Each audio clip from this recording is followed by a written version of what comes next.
Então, se você bem se lembra, a gente estava estudando aí, né, a estrutura do núcleo celular, né, conhecendo um pouco mais a respeito do que tem dentro do núcleo, né? Então vamos retomar e reativar a memória e as lembranças. Então aqui a nossa estrutura de núcleo que nós vimos em sala de aula, não é isso? Então nós vimos lá que um núcleo, ele basicamente é formado por algumas regiões bem distintas, né? Essa região aqui que você está vendo pela seta do mouse, que é o envelope nuclear, também conhecida como carioteca, não é isso? Que é uma dupla membrana fosfolipídica, né? Que isola o material de dentro do núcleo do que está fora do núcleo, né? Do citoplasma. Então essa estrutura aqui, o retículo endoplasmático, ela já é uma estrutura que está fora do núcleo, está no citoplasma da célula, né? Junto com uma série de outras organelas e estruturas que você estudou no ano passado, mitocôndrias, lisossomos, né? Complexo de Golgi, enfim, tudo isso está fora do núcleo, está no citoplasma. Então a carioteca, o envelope nuclear, ele faz essa divisão, né, entre o que está dentro do núcleo e do que está fora do núcleo. Você se lembra que ele é todo cravado por poros, né? Olha os poros aqui, ó, micro buraquinhos, né, que permitem a conexão entre o que está dentro do núcleo e o que está fora do núcleo, né? Permitem comunicação molecular, né? A passagem de moléculas do núcleo para fora do núcleo para o citoplasma. E vimos que dentro do núcleo nós temos duas grandes regiões bem distintas, né? Uma estrutura essa aqui que a gente estudou, uma região densa, né? É o nucleolo, onde os ribossomos são sintetizados, e essa região menos densa aqui, que é o que a gente chama de cromatina, em que nós voltamos bastante da nossa atenção na sequência do curso. Aqui está uma foto de microscópio, onde a gente pode ver essas mesmas estruturas. Aqui está a carioteca, o envelope nuclear, e dentro do núcleo, o nucleolo, aqui, essa parte mais densa e escura, então aqui é onde são sintetizados os ribossomos, e toda essa região mais clara aqui, que se denomina então de cromatina.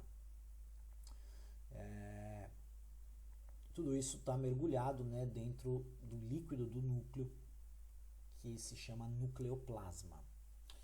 Muito bem, então a gente viu isso e vimos também que essa cromatina que está mergulhada no nucleoplasma, ela nada mais é do que longos fios de DNA, não é isso?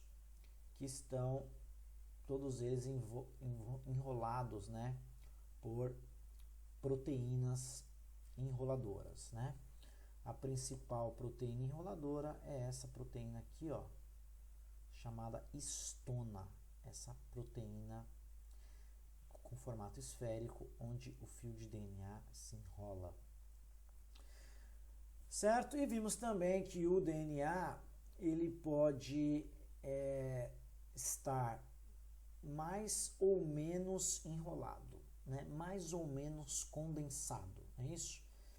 Então o fio pode estar mais descondensado, mais solto, mais desenrolado, como a gente vê nessa imagem aqui, e aí nesse aspecto a gente dá o nome de cromatina. Ou o fio pode estar bem enrolado, super bem organizado, com auxílio das proteínas histonas, nessas estruturas altamente condensadas, chamadas de cromossomos, né? É o mesmo fio de DNA, só que aqui ele está um pouco mais desenrolado, e aqui ele está super enrolado, né? Então, o mesmo fio de DNA ele pode aparecer nessas duas situações. Quando ele está desenrolado, no microscópio ele fica de muito difícil visualização, como a gente está vendo aqui. E quando ele está enroladão, assim, ó, ele fica altamente visível no microscópio, como a gente está vendo nessa imagem aqui, ó. Então, cada bastão desse aqui é um fio de DNA altamente condensado e enrolado, ao qual a gente dá o nome de cromossomo, tá? Então, nessa foto aqui, a gente está vendo os fios enrolados, formando os cromossomos, e a região densa e escura chamada nucleolo, onde os ribossomos são produzidos.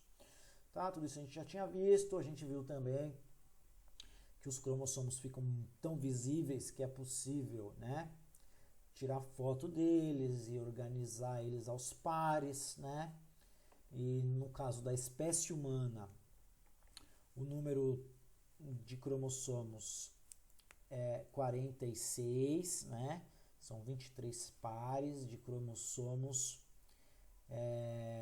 homólogos, cromossomos que fazem par, a gente vai falar disso já mais para frente.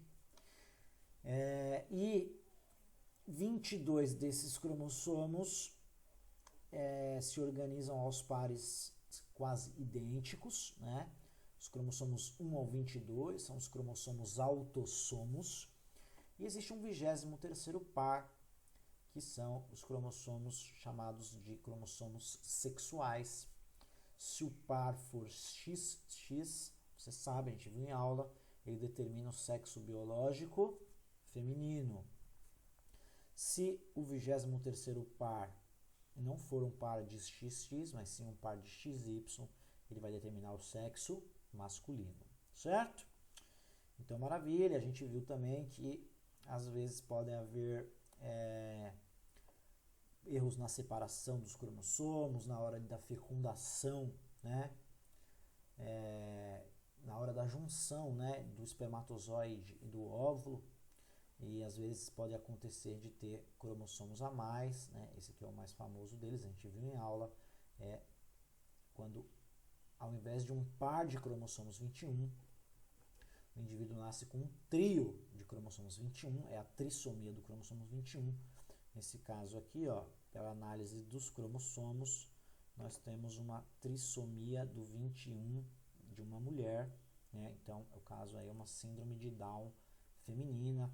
Estudamos um pouco das síndromes, né? Vários tipos de síndrome, geralmente ocasionando consequências, né, para o desenvolvimento do indivíduo. Vimos também, só te relembrando, que o número de cromossomos, ou cromossomas, né, das espécies varia, né? O seu cromossomo típico, cromossomo característico, o humano está aqui, ó, 46, mas dependendo da espécie, o número de cromossomos varia bastante, né? Pode chegar a 380 aqui, cromossomos, tem 380 fios de DNA, como no caso das borboletas, ou bem menos, como no caso das mosquinhas da banana, as drosófilas, que possuem apenas 8 cromossomos, ok? Então, é isso aí, tudo isso a gente viu.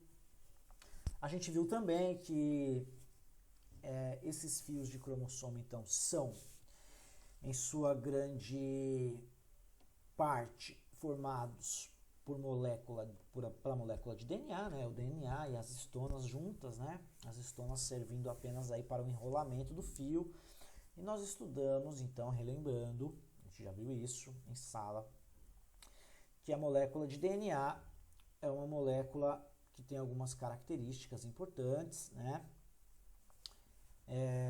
Primeira coisa que a gente precisa ressaltar, que a molécula de DNA é um polímero, que ela é uma longa molécula, uma das maiores moléculas que a ciência conhece, e pelo fato de ela ser um polímero, ela é formada pela repetição de moléculas menores encadeadas, né, ligadas, que são essas daqui, né, que estão sendo mostradas aqui nesse círculo, que são as moléculas menores chamadas de nucleotídeos, né?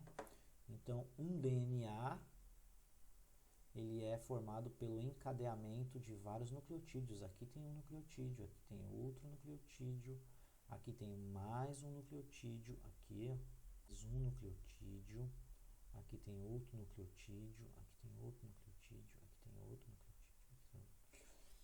Então, um DNA nada mais é do que uma grande junção de vários nucleotídeos formando esse formato dupla hélice. A gente estudou um pouquinho aí da história de como a dupla hélice foi desvendada, né, por esses pesquisadores, Francis Crick, James Watson, Maurice Wilkins e Rosalind Franklin. E vimos que o nucleotídeo ele é formado aí por 3 grupos químicos, né? 2 grupos químicos que são iguais em todos os nucleotídeos, que é o grupo fosfato, está representado por essa bolinha azul. Uma molécula chamada aí de desoxirribose, que é um carboidrato de 5 carbonos, por isso ele é pentose, né? Por isso chama pentose, penta 5, né? 5 carbonos, que é igual em todos os nucleotídeos. E os nucleotídeos têm um terceiro grupo químico, que é chamado aí de base nitrogenada, que este sim é variável, né? Nós vimos que ele é variável em 4 estruturas químicas diferentes: adenina, timina, citosina e guanina. Ou seja, o nucleotídeo pode ter uma base nitrogenada adenina, e aí ele vai se chamar nucleotídeo adenina. O nucleotídeo pode ter uma base nitrogenada guanina, e aí ele vai se chamar nucleotídeo guanina. O nucleotídeo pode ter uma base nitrogenada chamada timina, e aí então ele vai se chamar nucleotídeo timina, ou uma base nitrogenada citosina, e aí ele vai se chamar nucleotídeo citosina.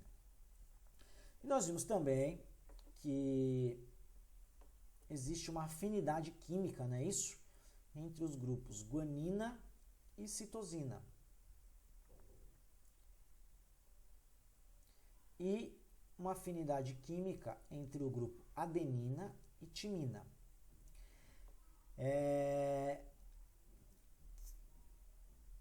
Fazendo o quê? Fazendo com que as bases nitrogenadas de ambos os lados da fita se conectem apenas nessa estrutura. Qual estrutura? Adenina só faz ligação de hidrogênio com timina e citosinas só fazem ligações de hidrogênio com guaninas, né? Então, a gente vai representar assim, ó.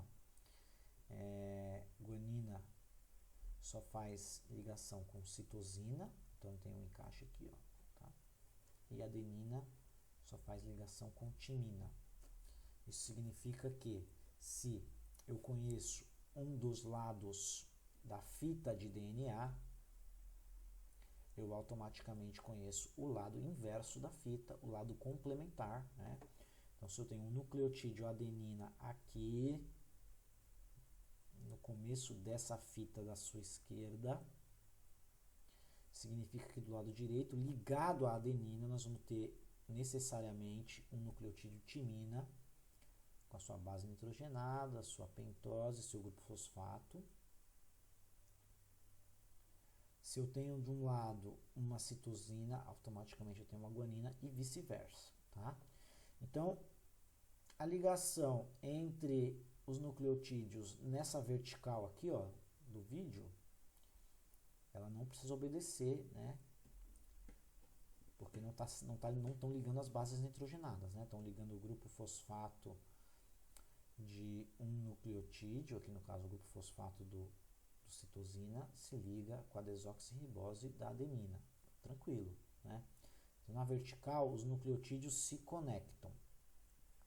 Na horizontal, repetindo, na vertical, os nucleotídeos se conectam sem essa restrição. Uma adenina pode ligar com uma citosina, que pode ligar com uma timina sem problema.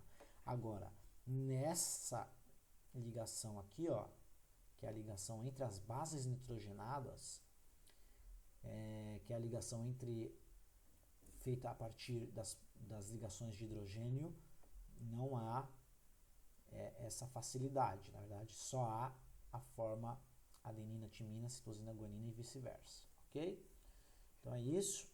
Se eu conheço um lado da fita, automaticamente eu sei o outro. Se desse lado tem A, C, G, T, T, C, A, C, do outro lado tem o T, G, C, A, G, T, G. Então a gente estava caminhando. Então é isso. A gente estava caminhando agora para entender então como essa sequência de nucleotídeos determina, né, as características dos seres vivos, coordena a célula, né, coordena os trabalhos da célula. Tudo isso se dá através dessa estrutura aqui que a gente chama de gene. O que é o gene, né? A gente estava vendo, mas agora retomando então, né? Então aqui tem um cromossomo, certo? Ele está todo enroladinho aqui, né? Todo condensado. Se a gente vê ele de pertinho, a gente vai ver, né, que ele é formado pela molécula de DNA, enorme. Então essa parte aqui, ó, está representando só um pequenininho pedaço aqui do cromossomo, tá?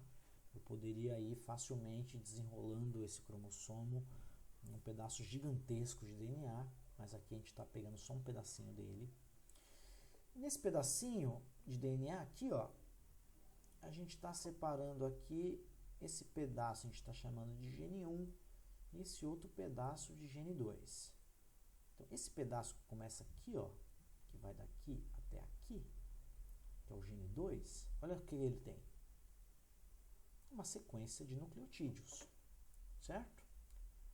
O gene 1 também tem uma sequência de nucleotídeos, diferente da sequência do gene 2. Mas, agora, a gente vai entender como essa sequência de nucleotídeos vai determinar as características dos seres vivos e comandar o trabalho da célula, né? Então, mais uma vez, a imagem, né? Você está tirando ali um pedacinho do DNA, e um pedacinho do DNA é um gene. Um cromossomo pode ter milhares de sequências que a gente chama de genes, né? Então, muito bem. Então, como que o gene vai comandar a célula e produzir as características do indivíduo? Afinal de contas, você sabe, né? Sua cor de pele, boa parte dela é determinada pelos seus genes, a cor dos olhos é determinada pelos genes, pela sua genética, né? A altura do indivíduo, ela é determinada pelos genes, né? O seu tipo sanguíneo é determinado pelos genes, a gente já falou ali na introdução, né?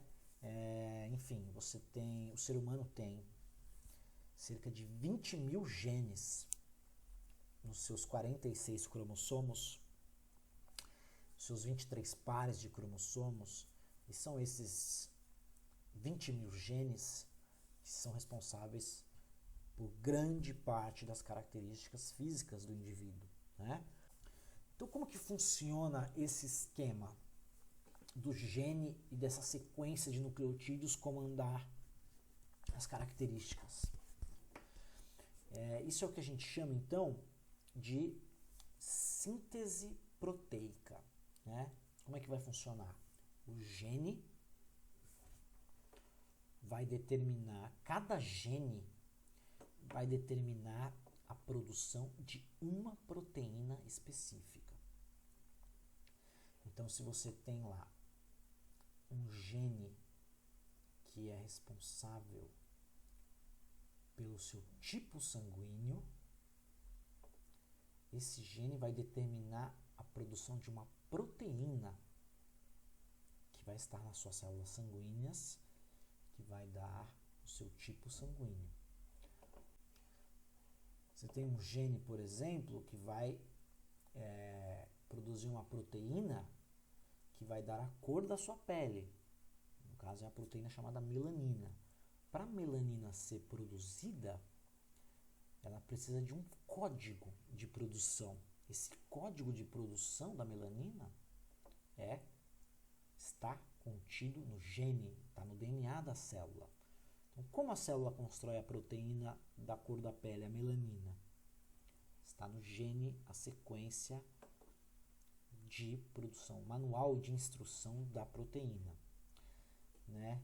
E você tem genes que vão regular, você tem genes que vão produzir proteínas que vão regular a quantidade de melanina presente na pele. Então isso vai dar a diferença da cor da pele, alguns mais claros, outros mais escuras. Tem pessoas que nascem com defeito genético na produção da melanina. Aí a célula não consegue produzir a melanina. É o caso do albinismo, né?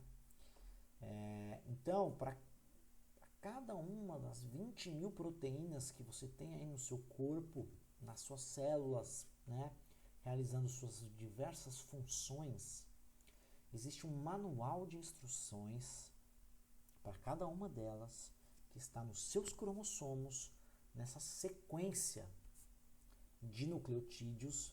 Para cada uma dessas sequências a gente dá um nome de gene, tá ok? Então é isso, ó, o gene produz uma proteína. Mas perceba que aí no meio tem um jogador, que é uma outra molécula, que é a molécula chamada de RNA.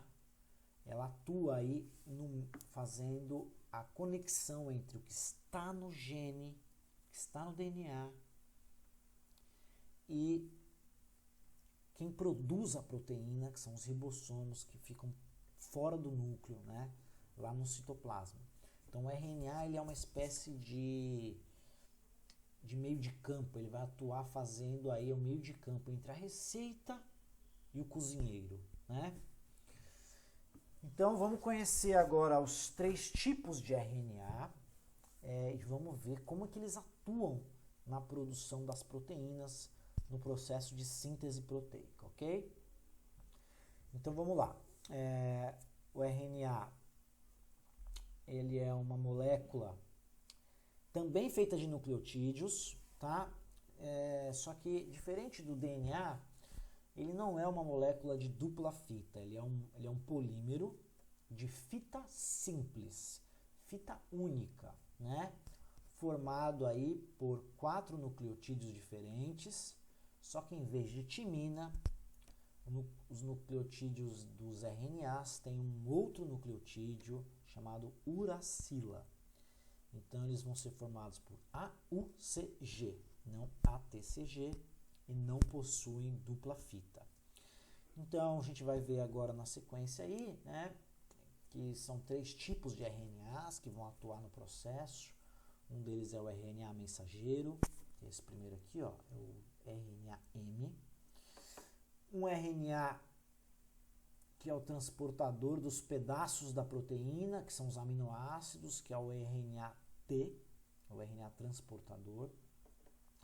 E um RNA, o RNA-Rzinho, que é o RNA que está dentro dos ribossomos, fazendo parte dos ribossomos, que são os RNAs ribossômicos, né? Então, dentro da célula aí nós temos esses 3 tipos de RNA atuando e nós vamos ver como cada um deles atua no processo de síntese proteica, ok? Para entender o processo de síntese proteica, a gente vai dar uma olhada aí nesse vídeo que a gente vai comentar as etapas principais da síntese proteica. Essa animação aqui, ó, vamos lá, estamos atravessando a membrana plasmática, atravessando o citoplasma, a mitocôndria ali, o lisossomo passou, estamos atravessando a carioteca, um poro da carioteca e chegando no cromossomo, né? Aqui tá os nossos fiozinhos de DNA enrolado nas histonas, as proteínas enroladoras, né? Que condensam e descondensam o DNA. E aqui está nosso DNA e a parte, né, como você pode ver aqui, ó, deixa eu voltar, a parte, então, que está classificada como gene, né? O gene do quê?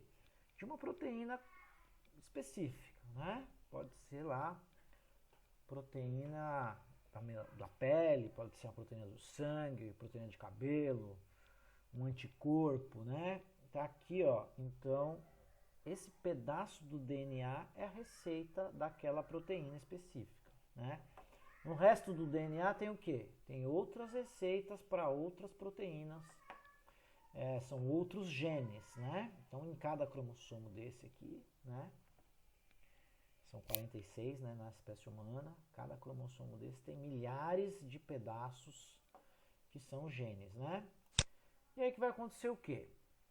Vai acontecer, então, o processo inicialmente da transcrição gênica. Essa proteína chamada RNA polimerase vai abrir o DNA apenas no ponto do gene, né? E observa que ela vai, então, em um dos lados da fita do DNA, que no caso dessa parte de baixo, né? Ela vai, a polimerase, a RNA polimerase, a proteína grandona aqui do fundo, além de abrir a dupla hélice, ela também vai fazendo o quê? Ó? Ela vai encaixando nucleotídeos na nova fita que ela está fazendo, ó. Ela está fazendo aqui uma nova fita. Essa fita é o tal do RNA mensageiro. Essa fita é feita completamente a esmo ou ela obedece um padrão? Ela obedece um padrão. Qual o padrão? O padrão da fita do DNA. Então, onde tem citosina no DNA, vai se encaixar um nucleotídeo guanina. Quem vai encaixar? A polimerase vai encaixar um nucleotídeo guanina. Vamos colocar aqui, ó, um nucleotídeo guanina sendo encaixado. No DNA agora tem um A, tem uma adenina. O contraponto na outra fita do DNA é a timina. Mas, como eu falei anteriormente, no RNA não vai o nucleotídeo timina, vai o nucleotídeo uracila no lugar. Aí a polimerase vai encaixar aqui uma uracila. Na sequência vai vir uma timina no DNA, então vai vir o nucleotídeo adenina. E assim, ó, a polimerase vai construindo o RNA mensageiro, que é essa molécula aí, ó. Que, como vocês podem ver, é uma cópia de um pedaço do DNA, é uma cópia do gene, esse é o RNA mensageiro. Bom, como eu falei, o RNA mensageiro, ele vai agora se deslocar para o citoplasma, ele sai do núcleo pelos poros, ó, vai ao citoplasma, onde vai começar a segunda etapa da síntese proteica, que é a tradução gênica. Então vamos lá, vamos identificar os atores aqui, ó. Aqui está a fita de RNA mensageiro, que acabou de ser criada lá no núcleo pela RNA polimerase, certo? É a proteína que produz o RNA mensageiro. Lá fora do núcleo, então, esse carinha aqui, ó, que a gente sempre vê ele pequenininho, mas agora ele está grandão, para a gente entender o papel dele, é o ribossomo, né? Ele vai se conectar aqui ao RNA mensageiro. E aqui está o terceiro RNA, né? O RNA mensageiro está aqui, o RNA ribossômico está aqui dentro. E esse cara aqui é o terceiro RNA, o RNA transportador. O que ele faz? Ele transporta os pedaços da proteína que vai ser construída pelo ribossomo, que é o aminoácido. Aqui, esse pontinho roxo representa um aminoácido sendo carregado pelo RNA transportador. O RNA transportador, ele é um RNA, então ele é feito de nucleotídeo, certo? Então aqui os nucleotídeos dele, ó, o A, U, C e G. E cada RNA transportador, cada tipo de RNA transportador tem uma trinca de nucleotídeos que fica exposta. Exposta para quê? Para encaixar, fazer a ligação com o RNA mensageiro, né? Então vamos ver como que isso acontece, ó. no RNA mensageiro, o ribossomo ele vai parar em cada trinca do RNA mensageiro, cada trinca, então essa trinca aqui, ó, CAC, do RNA mensageiro é um códon. Um transportador com o anticódon equivalente, que no caso é só o transportador que tem o G, se encaixa aqui. Ao se encaixar, o que ele faz? Ele vai deixar um pedacinho da proteína lá em cima, que é o aminoácido. Outro transportador não consegue se encaixar, então ele não consegue deixar outro tipo de aminoácido que não seja exatamente o aminoácido que o DNA quer que deixe, né? Então assim vai sendo criada a proteína com o exato aminoácido de acordo com a sequência que o DNA está determinando, né? Os aminoácidos, você lembra do ano passado, são 20 tipos diferentes de aminoácidos e por isso que a sequência tem que ser exata. Então, olha aí, os transportadores vão deixando aminoácidos de acordo com a sequência do RNA mensageiro. Isso é a tradução proteica. E a proteína está sendo produzida aqui, ó. Essa é a estrutura primária da proteína, ela se dobra, estrutura secundária, terciária, e está aí a proteína específica que o gene decodificou, né, mandou a célula fazer. Então, retomando, né,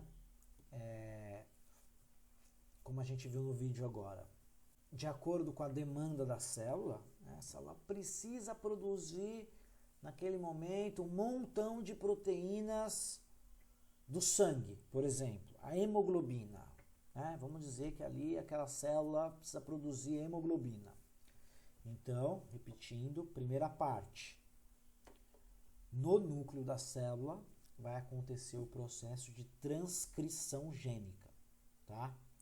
A enzima RNA polimerase, que é uma proteína, vai abrir o DNA no ponto onde está o gene da hemoglobina, da proteína que compõe a hemoglobina, né? Uma das proteínas que compõe a hemoglobina, e vai, ó, expor um dos lados da fita do DNA e vai encaixar nucleotídeos livres, um após o outro, formando uma fita inversamente complementar a um dos lados do DNA, que é essa fita aqui, ó, que é a fita de RNA mensageiro. Então veja que após a RNA polimerase terminar e chegar no final do gene, ela se desprende da dupla fita, o novo RNA mensageiro levando a receita da proteína se desprende da dupla fita de DNA e o DNA se enrola novamente e o RNA mensageiro sai do núcleo e vai em direção ao citoplasma. Isso, essa primeira etapa, chamada de transcrição gênica. E na segunda etapa acontece o processo de tradução proteica. O que é a tradução proteica? O RNA mensageiro, então, levando lá, né, aquelas informações que estavam no DNA, que informações que são a sequência de nucleotídeos, né, vão agora ser acoplados aos ribossomos, como a gente viu no vídeo. O ribossomo vai se encaixar no RNA mensageiro. Ó, o ribossomo está aqui, tá vendo? Ele está se encaixando no RNA mensageiro que está aqui, ó, o RNA mensageiro. E o RNA mensageiro, o que ele tem? Nucleotídeos, sequências de nucleotídeos. Só que o ribossomo, como a gente viu no vídeo, ele se encaixa em cada 3 nucleotídeos do RNA mensageiro. Vamos pegar essa aqui, ó, sequência AAA. O ribossomo está aqui, ele para em cima do AAA, até que um RNA transportador, que está aqui representado em verde, faça uma ligação inversamente proporcional ao AAA. Qual é a trinca de nucleotídeos do RNA transportador que é inversamente proporcional à trinca AAA, à trinca UUU? Essa trinca UUU está trazendo um pedaço da proteína, olha aqui, ó, que é o aminoácido, que esse RNA transportador vai deixar no ribossomo e vai embora vazio, né? Então, olha aqui, ó, nessa outra imagem. Então, o RNA mensageiro tinha uma sequência ACC, o transportador UGG veio, se encaixou, deixou o pedacinho da proteína aqui e foi embora vazio. Aqui ele está vazio. E, então, à medida que o ribossomo vai andando na fita de RNA mensageiro, os transportadores vão vindo, se encaixando e vão deixando os aminoácidos corretos, né, no ribossomo. Esse é o esquema que existe na célula para que as proteínas sejam montadas exatamente na sequência e no formato que precisam ser produzidas. Porque nós estudamos no ano passado que uma proteína que tenha um pedacinho fora do lugar, um aminoácido faltando ou trocado, a proteína tem grandes chances de não funcionar. Então nós vimos isso, por exemplo, no caso lá de anemia falciforme, né, que a proteína não transporta oxigênio, enfim. Então, como que o ribossomo constrói a proteína perfeitamente exata com seus pedaços perfeitos? Através do código que está no RNA mensageiro, que foi copiado do DNA no núcleo da célula. Então, é um esquema de controle da informação, né? O RNA mensageiro copia o DNA e os transportadores só encaixam aminoácidos equivalentes ao que determina a trinca de nucleotídeos do RNA mensageiro. Ok? Então, vamos dar uma olhada nesse exemplo aqui, ó. Dá uma olhada, ó. Então, no DNA, vamos dizer, ó, tinha uma sequência lá, ó, ACC. AAA, CCG, AGT. Isso aqui estava no DNA. Isso aqui era um dos lados da fita do DNA. Aí, na transcrição gênica, a RNA polimerase fez uma cópia, um RNA mensageiro. Ó. Como é que é essa cópia? Tudo inversamente equivalente. Ó. Então, onde tinha A vai ser U, onde tinha C vai ter G, onde tinha C vai ter G, UU, GGC, UCA. Esse aqui é o RNA mensageiro. Por que ele tem U e não tem T? Porque nos RNAs não tem timina, só tem uracila no lugar. Certo? E aí o que acontece na tradução? Esse RNA mensageiro aqui se acopla com o ribossomo. Então, à medida que o ribossomo vai passando pela fita, os transportadores vão trazendo os aminoácidos corretos. Então, ó, no códon UGG, ou seja, na primeira trinca de nucleotídeos do RNA mensageiro UGG, um transportador vai trazer um aminoácido triptofano, que está representado aqui com esse formato aqui. Não é possível entrar nenhum outro aminoácido aqui, só o triptofano. Ah, se estiver trazendo um outro pedaço, uma fenilanina, uma glicina, não encaixa no ribossomo. Se tem o UGG no RNA mensageiro, só encaixa o aminoácido equivalente, só encaixa o RNA transportador trazendo o aminoácido equivalente, que no caso aqui é o triptofano. Encaixou? O ribossomo anda na fita do RNA mensageiro e vai para a próxima trinca, que é o códon UUU. O ribossomo para ali, espera. Espera o quê? algum transportador carregado com o anticódon equivalente, que é o AAA, encaixar trazendo o aminoácido equivalente, no caso aqui do nosso exemplo é a fenilanina. Enquanto não encaixar, pode vir vários transportadores trazendo vários aminoácidos diferentes, não vai haver um encaixe, o ribossomo não vai andar. Trouxe o certo? O aminoácido junta com o aminoácido anterior, formando a ligação peptídica, e o ribossomo anda para o próximo códon, para a próxima trinca. E assim o ribossomo vai andando até o final do gene, melhor dizendo, até o final do RNA mensageiro. A hora que o ribossomo percorreu toda a fita, ele se desprende e a proteína está produzida. Ok? Para terminar essa nossa primeira aula de revisão,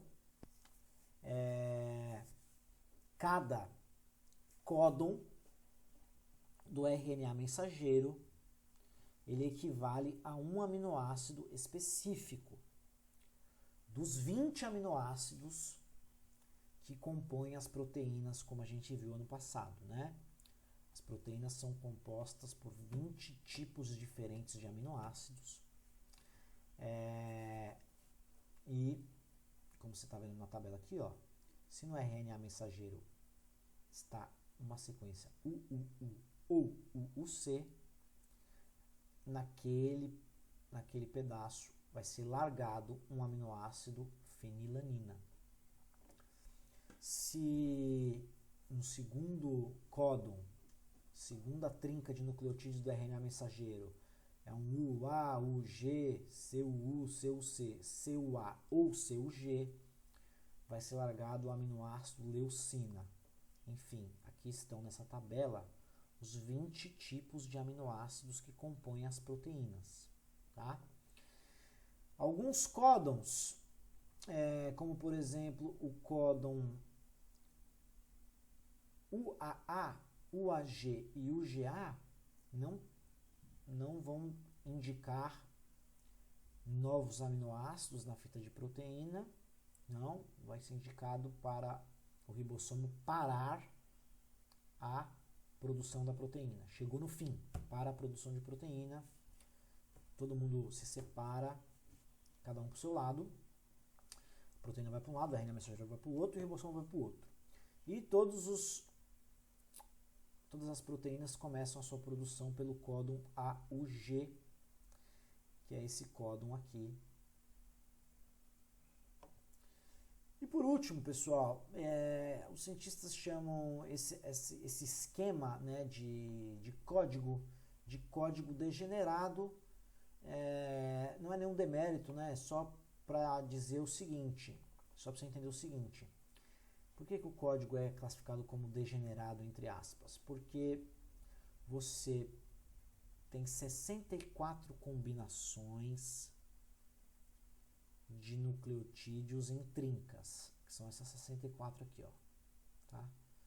Você pode ter um U, CCU, CAG, são 64 diferentes.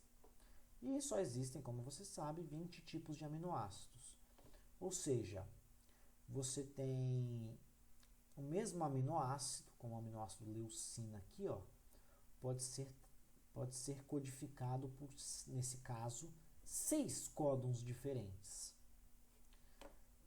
Tem a arginina, por exemplo, 4 códons diferentes trazem arginina. Triptofano é um aminoácido que só é trazido por um códon UGG. Então, por conta disso, são 64 trincas e 20 aminoácidos.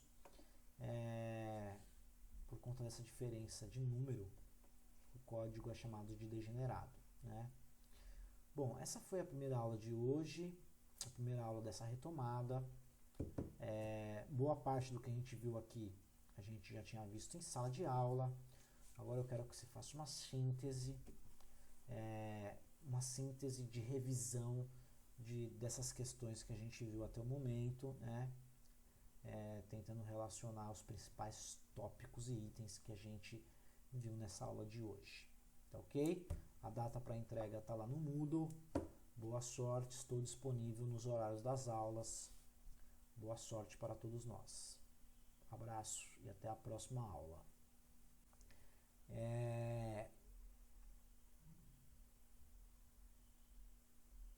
Não, esse exemplo é péssimo.